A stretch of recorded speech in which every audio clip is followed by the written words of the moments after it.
Conectate con nosotros. Facebook.com/Ecomedios 1220. Arquímedes perdió un tornillo. Oscar y Fernando lo buscan todos los martes de 23 a 24 horas por Ecomedios. Ecomedios.com. El tornillo de Arquímedes.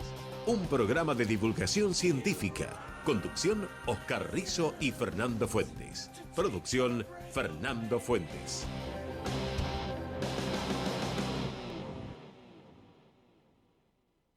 Bueno, bienvenidos a una nueva emisión del Tornillo de Arquímedes. Como siempre, los dos co-conductores, Fernando Fuentes y yo, Oscar Rizo. Así que, bueno, saludamos a Fernando. ¿Cómo estás, Fer? Hola Oscar, ¿cómo estás? Muy bien. Saludo a toda la gente que nos escucha y que nos sigue. Así es, así es. Bueno, y hoy tenemos, como siempre, temas muy interesantes. Vamos a hablar sobre una extinción masiva, quizás la más importante en la historia de la Tierra, que es la extinción del Pérmico Triásico, digamos, denominada la Gran Mortandad. Así es, ¿no, Fer? Exactamente, 250 millones de años atrás aproximadamente, Oscar. Bueno, para charlar de este tema hemos convocado a Rubén Aguayo. Rubén es geólogo, divulgador científico, vive en España, en Granada, más precisamente. Así que bueno, con él vamos a charlar acerca de esto, lo que ha dado en llamarse la Gran Mortandad, un tema interesante. Alrededor del 95% de las especies marinas se extinguieron durante ese evento y alrededor del 70% de los vertebrados terrestres, bueno, tuvieron igual suerte. Así que bueno, charlaremos un poco acerca de eso. Bueno, y como ya en nuestra clásica sesión pasando revista, vamos a hablar dos artículos. Uno con respecto al dolor en enfermedades intestinales, cuáles son los mecanismos que subyacen al dolor en sí mismo. Y mi tema puntualmente sobre microtraumatismos en el deporte y cómo estos pueden generar enfermedades neurodegenerativas, llegando inclusive a la demencia. Exactamente, muy bueno. Bueno, luego tenemos nuestra sección Curioso Motor, curiosidades en el tornillo de Arquímedes. Y hoy venimos, Oscar, con un pez un tanto particular, un pez mutante, un pez cebra, un pez que se utiliza frecuentemente en el laboratorio, pero con una característica en particular que ya le comentaremos en el transcurso del programa. Como siempre, Fer, terminaremos hablando o comentando, digamos, sobre la pandemia y sobre lo que está pasando un poco con las vacunas. Bueno, interesante entonces el programa de hoy, Oscar. Bueno, le comentamos a la gente que estamos todos los días martes a las 23 horas haciendo estos envíos del tornillo de Arquímedes, Ciencia por Radio, escúchenos por Ecomedios AM 1220, todos los martes a las 23. Pueden seguirnos también vía ebooks o RadioCat, que son dos plataformas en donde está nuestro programa alojado, subido. Todas las temporadas previas están disponibles también allí.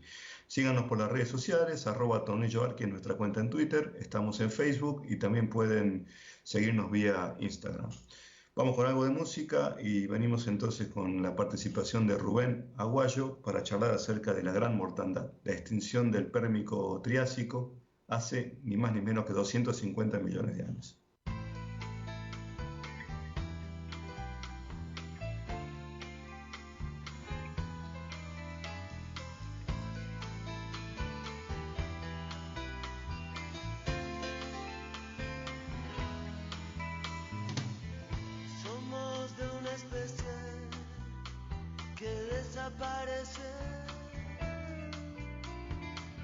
Hasta nuestras diferencias se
Bueno, comenzamos este episodio del Tornillo de Arquímedes. Como comentamos, hoy viene por el lado de una de las, yo diría, la extinción masiva más importante que tuvo que sufrir alguna vez el planeta. Se trata de esto conocido como la Gran Mortandad, la extinción que ocurrió hace alrededor de 250 millones de años en el límite entre el Pérmico y el Triásico.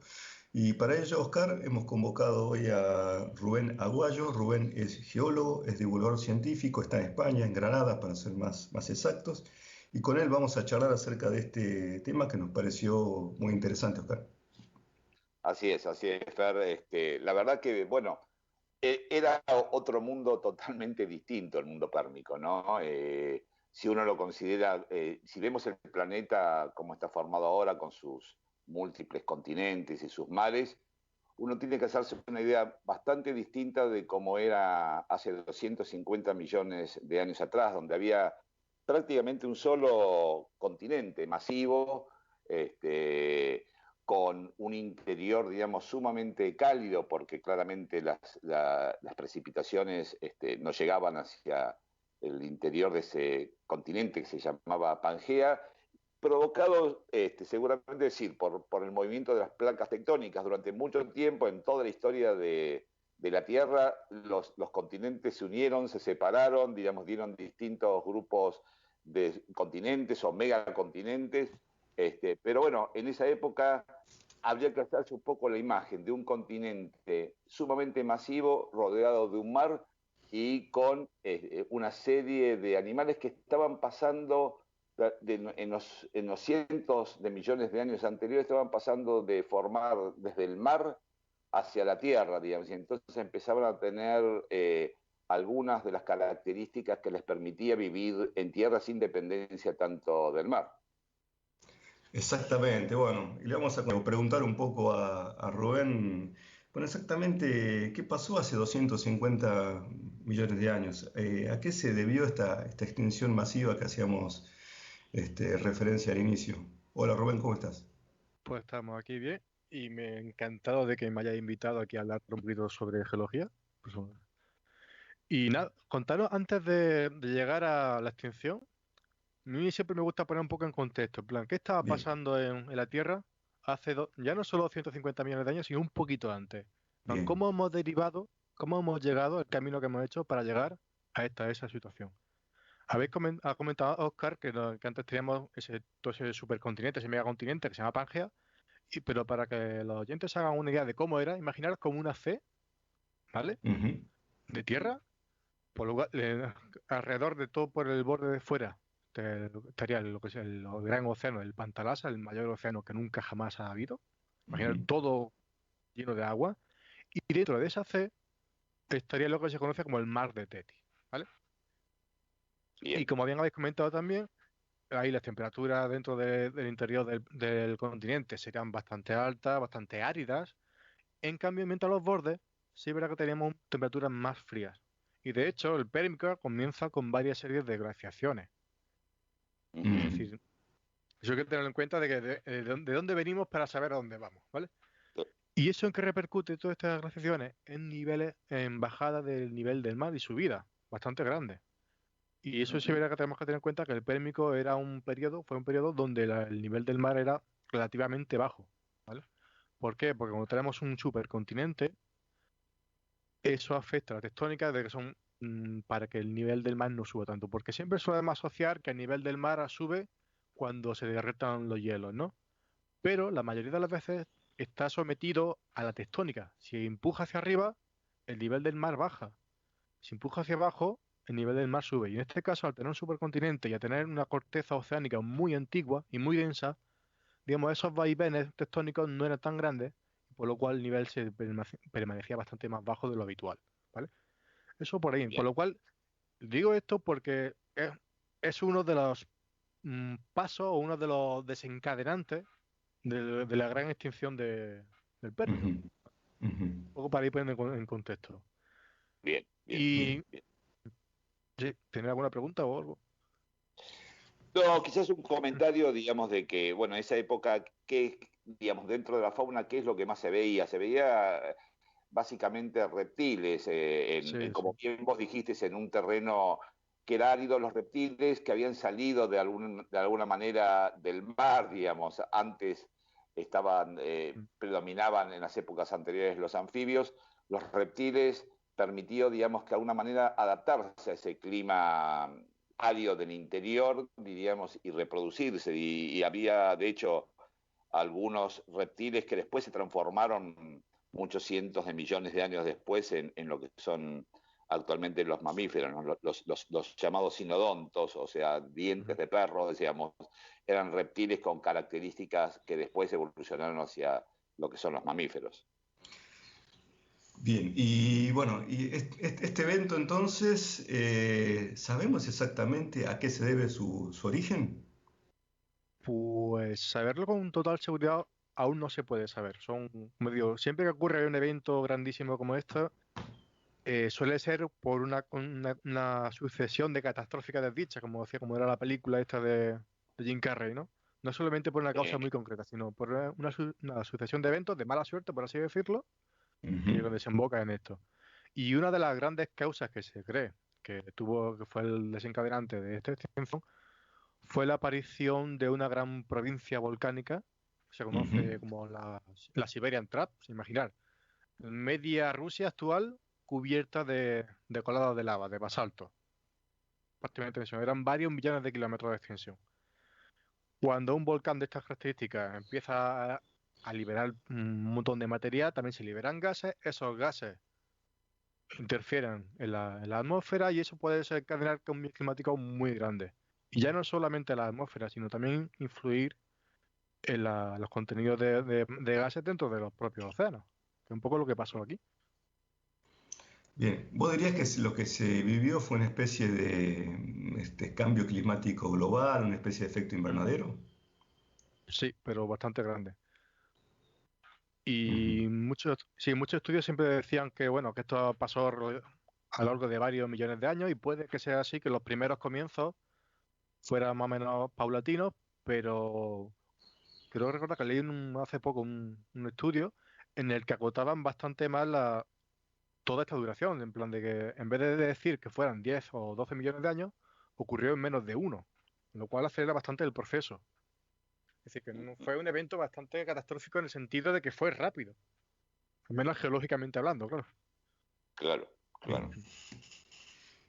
¿Y qué registros tenemos, Rubén, al respecto? Digamos, digamos, las rocas nos cuentan un poco esa historia. Por supuesto que sí. Al fin y al cabo, las rocas son como los libros, bueno, las hojas del libro de nuestra historia, ¿no? De la historia Ujú. terrestre. Y, por ejemplo, este estudio que te he dicho de que se basan de que el tiempo de toda la extinción fue más corto de lo que pensaban, pues se dedicaron a analizar los sedimentos en una zona de China, en varias zonas de China, mirando un poco la concentración de carbono, de CO2. Por lo cual Ujú. tú puedes coger ese sedimento de ese límite, analizarlo, la composición geoquímica que tiene, y claro, te encuentras que tiene unos niveles más altos de lo habitual de CO2 y otros elementos, lo cual eso se asocia perfectamente con toda la parafernalia del volcán, que empieza a emitir un montón de gases.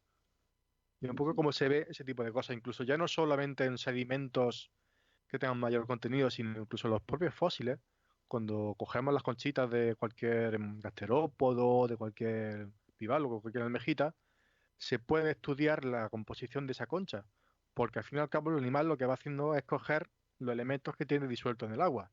Si hay una mayor concentración de CO2, la va a incorporar a su concha y eso luego después se puede medir. Bien.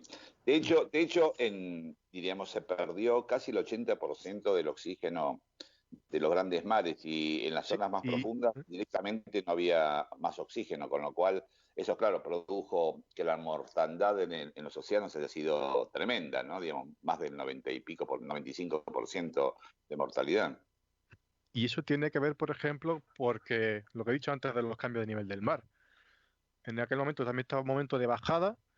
¿Qué pasa? Cuando baja a nivel del mar, acrecenta la erosión. Es decir, tienes un mayor aporte de sedimentos con un montón de nutrientes que van a los océanos y aparte ese océano, al estar súper tranquilo porque está prácticamente separado de uno de otro, a tener justamente en medio Pangea, hace que las corrientes marinas no sean lo suficientemente fuertes o activas para poder distribuir todo ese sedimento nuevo, y se produce lo que se conoce como eutrofización, es decir, tiene un excedente de nutrientes, un exceso de material, los organismos que viven no son capaces de asimilarlo todo, consumen todo el oxígeno y entonces se quedan prácticamente, se ahogan, entre comillas, por así decirlo. Claro. Bien, Bien. Rubén, Oscar comentó por ahí, bueno, el 95% de especies o más del 90% de especies marinas han desaparecido en este evento. El dato indica también que alrededor de un 70% de vertebrados terrestres les pasó lo mismo. ¿Cuáles fueron los mecanismos allí, digamos, que influyeron en este drástico o lamentable desenlace? Pues se habla que la extinción al menos ocurrió como en varias fases, y en este sentido es de que primero tuvo lugar en la superficie, con esta expulsión de gases volcánicos, un montón de CO2, un montón de sulfuro, que aumenta la temperatura, y claro, si el animal o las plantas no están preparados para una temperatura Claro. mayor, pues terminan extinguiéndose. Y claro, y luego todo este aporte de gases extras pasa a los océanos y se desencadena la extinción marina. Es decir, aumentan, o sea, se acidifican los océanos, se pierde oxígeno, entonces, claro, los animales que quedan ahí se ahogan y mueren. Rubén, ¿fue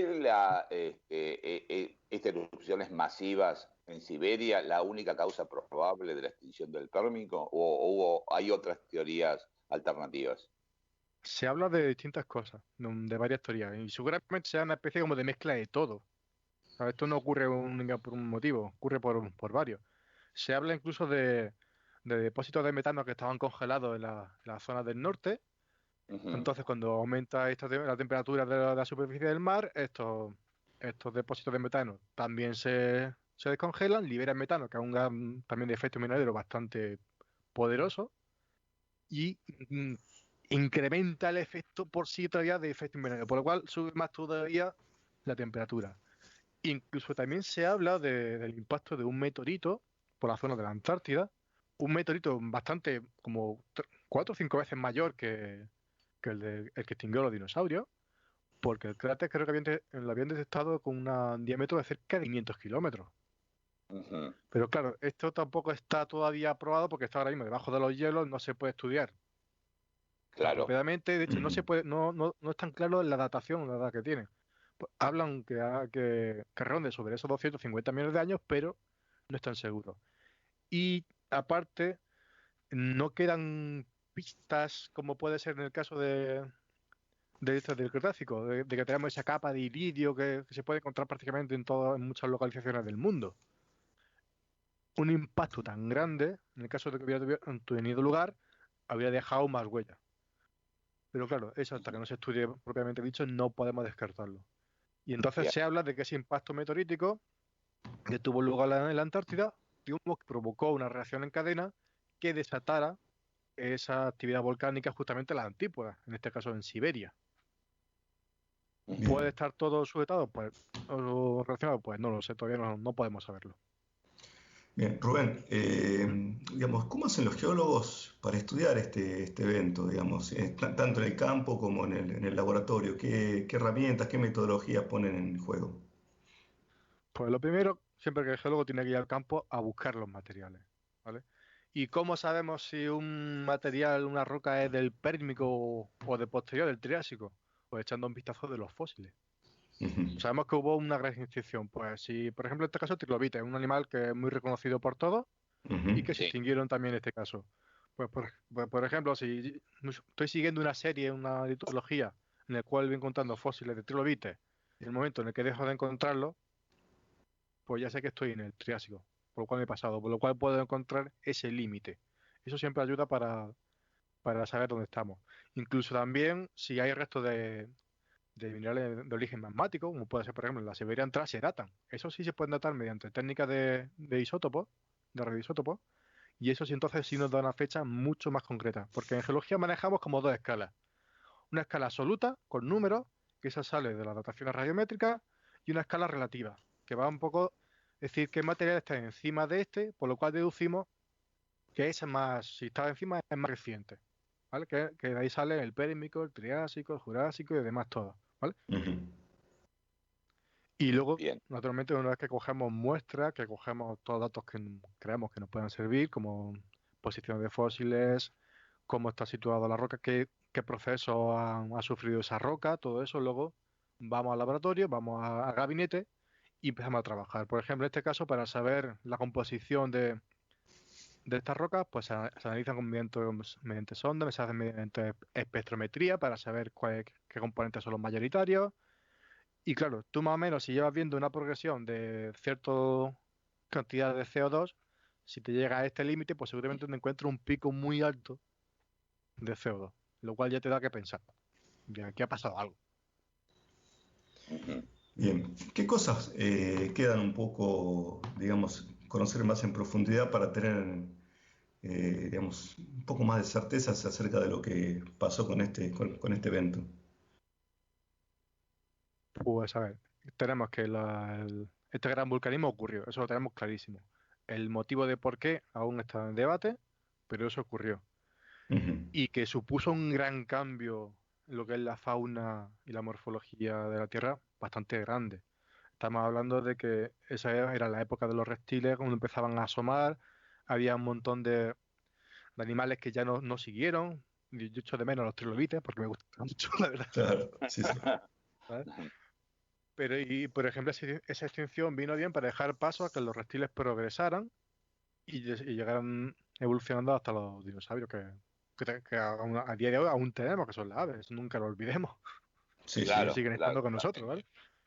Sí, ¿Mm? y otro gran perdedor, digamos, bueno, hasta cierto punto fueron los insectos, digamos que Sí. tampoco no se habla demasiado de eso, pero gran parte de los insectos desaparecieron durante ese periodo, digamos, y solo se recuperaron un tiempo después con el tema de las plantas con flores, ¿verdad? Pero prácticamente el 40% de los insectos de la Tierra que habían proliferado durante el Pérmico desaparecieron con la gran mortandad.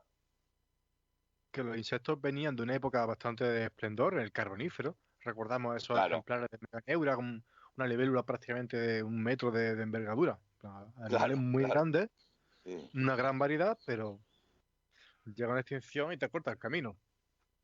Porque si totalmente. cambia drásticamente todas las condiciones, si tú no te puedes adaptar a eso o no tienes las propiedades para adaptarte, mm, es que vas mal. ¿Mm? Exactamente. Ahora, Eh, ¿qué cosas son las extinciones, no? Porque vos fíjate que si no hubiesen sobrevivido casualmente algunos reptiles de tipo mamíferoides, hoy no tendríamos mamíferos y no existirían seres humanos. O sea, cómo de repente pequeñas suertes han permitido, diríamos, que determinados clados o especies hayan sobrevivido y tenemos el mundo que hoy vemos, si no sería totalmente diferente. Diferente. Mm. Es que es un poco como una ruleta de la suerte, ¿no? Totalmente, ¿Vale? claro, Ocurre un evento con unas ciertas características y el que no esté preparado para ello pierde. ujú. claro, Y eso, claro, eso es como varias pruebas. Pasamos una extinción porque nuestro antecesor, pues por lo que sea, pues pudo sobrevivir. Llega la siguiente y sobrevive. Llega la siguiente y sobrevive. Pero claro, tenemos que pensar en todos los que se quedaron por el camino. Es decir, qué suerte hemos tenido, ¿no? En plan, piensa los claro, que no. Para que nosotros llegamos hasta aquí y ahora mismo estemos hablando, usando tecnología. Es decir, han tenido que morir cientos y miles de millones de especies que se quedaron por el camino. sí. Sí. Por eso siempre recuerdo a Hyrule cuando decía, si uno rebobinara la historia de la Tierra, nunca sería exactamente igual, porque está llena de hechos fortuitos que, Mm. digamos, favoreció a algunos y perjudicó a otros. Bien. Bueno, mencionamos o mencionaste algo acerca de la extinción de los dinosaurios. Mm. Quizá una de las extinción masiva más famosas, si se le puede poner Sí. este calificativo. Si la tuvieras que poner en perspectiva con lo que acabamos de mencionar, digamos, con esta extinción del Pérmico Triásico, digamos, digamos, ¿qué tendrían de similar y qué tendrían de diferente? Pues de similar, porque también se habla de las Deccan Trash, que serían similares, otro supervolcán, por así decirlo, pero en este caso en la zona de India. Y también se habla de que son de que contribuyó al cambio climático, comenzó a emitir un montón de gases, de CO2, sulfuro y demás, y que contribuyó a la extinción de los dinosaurios. Pero claro, en este caso sí tenemos un impacto meteorítico, el de Chicxulub, que ese sí está totalmente contrastado desde que se ocurrió, de que tenemos esa capa de iridio que podemos encontrar en muchos lugares del mundo, por lo cual eso queda bastante más claro. Es decir, pero siempre que yo insisto en estas cosas, siempre que hay un evento grande de extinción es por una suma de causas, no por una concreta.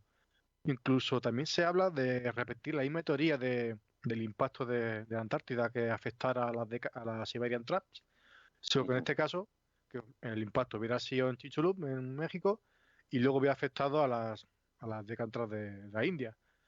Pero si no recuerdo mal, estas Deccan Traps tuvieron lugar antes del impacto del meteorito. Por lo cual, la extinción en este caso ya estaría en marcha. Llevarían varios millones de años emitiendo gases, contribuyendo a ese cambio climático, y el meteorito un poco fue como la puntilla, ¿no? Claro. Si ya estaban mal, llega el meteorito, ya lo que quede lo remata. Claro. Perfecto. Me hace acordar un poco a los accidentes aéreos, ¿no? Que nunca es una sola causa por la cual un avión se cae. Sí. Siempre son sumas de causas. Claro.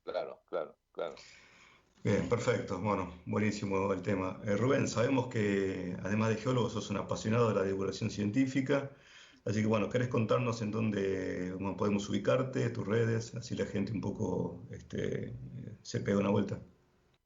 Pues a mí principalmente me podéis encontrar en Twitter, en mi cuenta personal, en RSpeedfire, y que por ahí subo dibujitos de vez en cuando, porque al fin y al cabo lo que más me gusta es dibujar, y yo me expreso mejor dibujando que hablando. Yo creo que se ha notado bastante más de que dibujo mejor que hablo.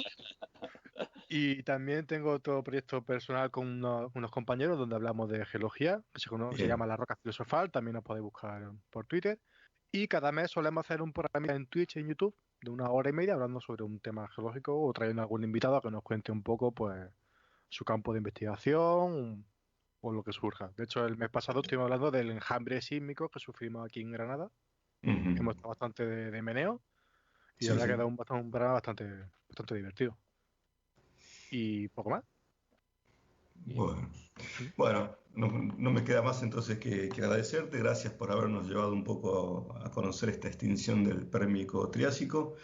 Y bueno, esperamos contar con vos en algún otro momento para seguir charlando estos temas. Yo cuando queráis estaré encantado de volver aquí a hablar con vosotros. Muchas gracias, Rubén. Fue un placer que estés con nosotros.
Ecomedios.com AM1220.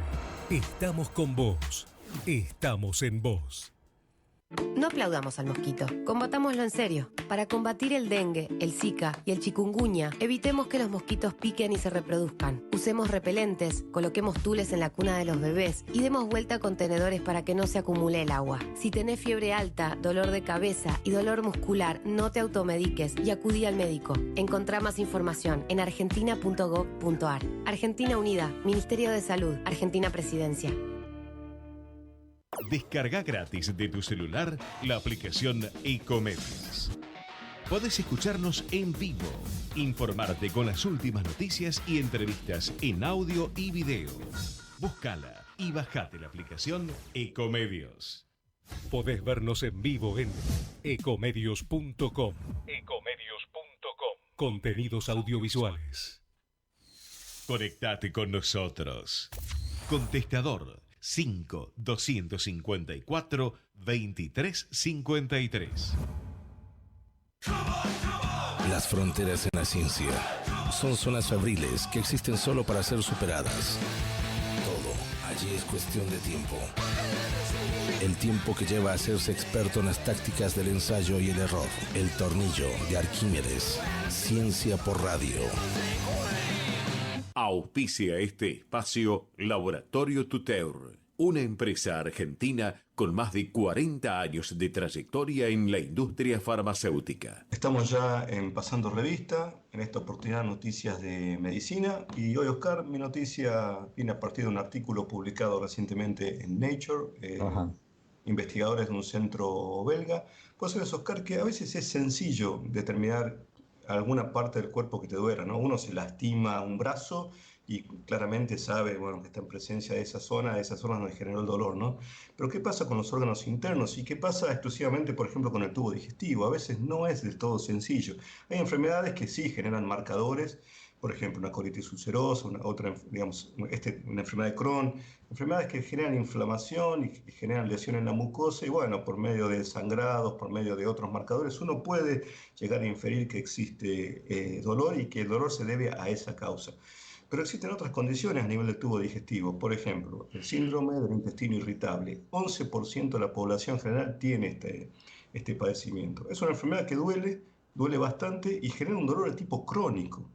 No queda claro las causas del dolor, digamos. Los desencadenantes a veces de estos cuadros tienen que ver con infecciones intestinales, bacterias invasivas que generan cuadros de diarrea, pero una vez superado este cuadro suelen evolucionar los pacientes cursando con síntomas y signos compatibles con síndrome de intestino irritable, y el dolor es un signo cardinal allí. Entonces, bueno, los científicos tratan de determinar las causas de dolor. Bueno, en este trabajo reciente, los investigadores trabajando en ratones, utilizando como modelo este animal, utilizando bacterias, Citrobacter rodentium, utilizando también determinantes antigénicos en la comida, ¿no? o digamos alimentos, por ejemplo, ovoalbúmina, lograron determinar todo un mecanismo inmunitario que se desencadena en respuesta a la ingestión de comida. Vos sabés, Oscar, pudieron contratar en los ratones, una vez infectados por esta bacteria, todo un mecanismo que se genera en respuesta, digamos, como mecanismo de defensa que la mucosa intestinal desencadena frente a esta infección. Una vez que la bacteria ingresa, el ratón genera una respuesta mediada por una inmunoglobulina, que es la inmunoglobulina E. Esto actúa sobre unas células que se denominan mastocitos, que a su vez se degranulan y liberan histamina. La histamina clásicamente genera dolor por estimular las terminaciones nerviosas de neuronas que existen allí en el tubo digestivo. Esto lo pudieron contrastar en ratones.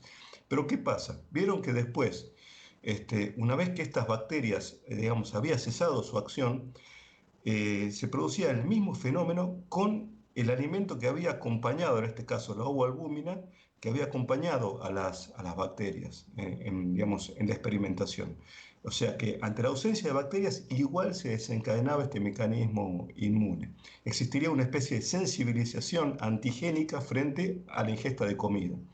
Esto es interesantísimo porque abre todo un panorama para tratar de dilucidar si ocurre algo similar al humano. De hecho, también probaron en pacientes que tienen síndrome del intestino irritable si ocurría este mismo fenómeno a partir de antígenos también comunes en los alimentos, como que tienen que ver, por ejemplo, con soja, con gluten y demás, que son frecuentes desencadenantes de alergias alimentarias, y llegaron a la misma conclusión. O sea, es un estudio interesante, abre todo un panorama nuevo. Es siempre bueno conocer algo de ciencia básica y ver cómo estos mecanismos después tienen aplicaciones posibles futuras, porque bueno, existe la posibilidad en un futuro de desarrollar fármacos que actúen modulando la respuesta a la inmunoglobulina E, fármacos que bloqueen, por ejemplo, la liberación de histamina, fármacos que actúen desensibilizando un poco las neuronas que están ahí a nivel del tubo digestivo.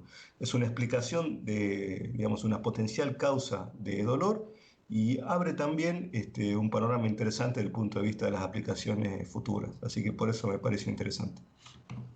Muy interesante, realmente muy interesante. Bueno, mi noticia tiene que ver también con una editorial, en realidad, que apareció recientemente en el British Medical Journal, para ser más exactos, el 21 de diciembre, por el equipo del Instituto de Neurociencias y Psicología de la Universidad de Glasgow, en donde básicamente hablan sobre una situación que empieza a tomar, digamos, más estado público, que es la demencia asociado a los deportes. Es decir, ya se sabía desde hace muchos años que, por ejemplo, en el box, los traumatismos múltiples generaban una encefalopatía traumática crónica, y que eso terminaba en muchos pacientes o en muchos exboxeadores en cuadros de demencia, y eso lo hemos visto en forma reiterada.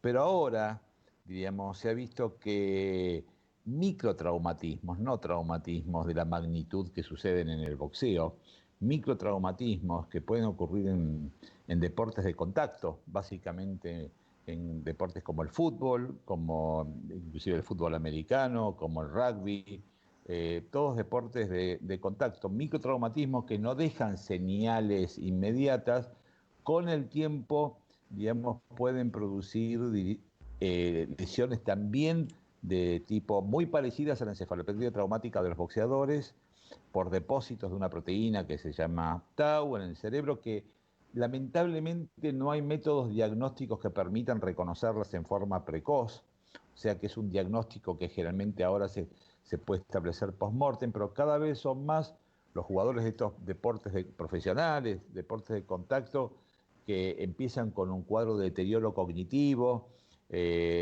muy semejante al Alzheimer, o muy semejante a lo que podría ser el consumo de drogas o el consumo de alcohol, y que muchas veces no se puede llegar a un diagnóstico en vida y se detecta solamente en pocos estudios de autopsias que se hayan realizado.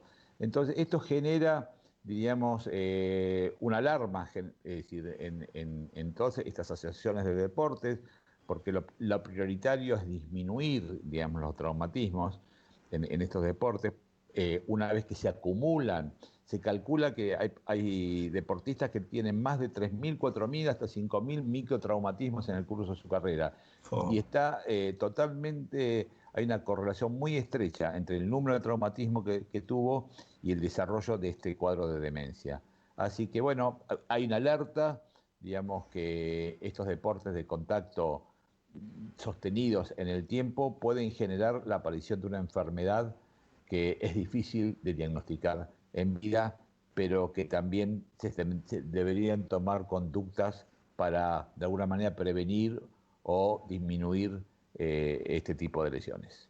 Laboratorio Tuteur está especializado en el desarrollo, elaboración y comercialización de productos para los segmentos de oncología, hematología, sistema nervioso central y enfermedades huérfanas. Tuteur, calidad e investigación al servicio de